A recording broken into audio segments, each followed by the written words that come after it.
La salle bleue du Centre de documentation et d'information juridique de la Cour d'appel de Cotonou a servi de cadre ce mercredi 20 décembre au lancement des activités de la 4e édition de l'année du droit. La première journée s'est déroulée correctement comme nous l'avons voulu. Les enfants ont bien presté sur la scène. Ils ont montré vraiment leur talent d'enfants épanouis, d'enfants bien formés sur les questions des droits de l'enfant et sur les questions de défense de leurs droits et autres. Pour cette première journée, juristes, invités et passionnés du droit ont bénéficié d'un riche panel de discussions sur les impacts et défis des droits de l'homme après son 15 ans de leur déclaration. La question des droits de l'homme est au cœur de notre carrière, de notre profession. Nous faisons beaucoup de sensibilisation sur les droits de l'enfant, sur les droits des femmes. Et quand nous recevons des cas sur les violences faites aux femmes, par exemple, nous traitons avec la dernière rigueur. Lorsqu'il y a une infraction à la loi pénale, lorsqu'il y a une violation faite aux droits des femmes, l'élève ne négocie pas. La procédure va jusqu'à son terme. Et avec notre personnalité juridique, nous avons aussi la possibilité de nous autosaisir. Ce qui fait que lorsque la victime, pour une raison ou pour une autre, n'a pas envie que son nom soit affiché, il lui suffit de nous envoyer des informations et nous faisons le reste.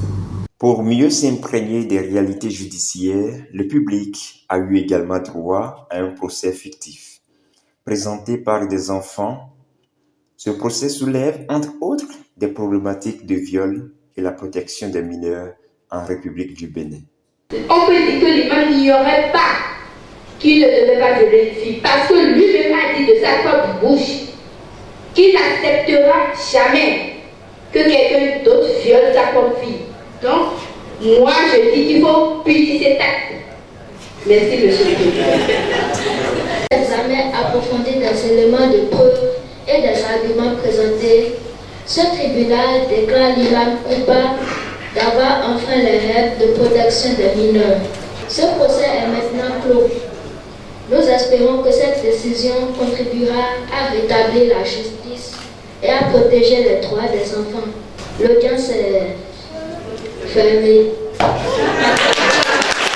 Je suis très ravie de prendre part à cette 4e édition de la Nuit du droit, qui est un grand événement qui regroupe les juristes, étant juristes aussi et passionnés du droit. Je salue l'initiative surtout du procès fictif des enfants qui a consisté à faire pratiquer le droit aux enfants et surtout le cas choisi qui porte sur les droits de l'enfant. Je pense que c'est un cas très intéressant, le cas de viol. Les enfants ont joué les rôles respectivement de juge, de procureur et d'avocat et c'était vraiment magnifique. Le viol sur mineurs, particulièrement les mineurs de 0 à 13 ans, c'est vraiment très courant. Déjà de savoir que ces enfants-là sont au courant de ces choses-là, ça les met à l'abri en fait des situations à risque. Mais ce que je voudrais dire, c'est que oui, c'est l'affaire de nous tous.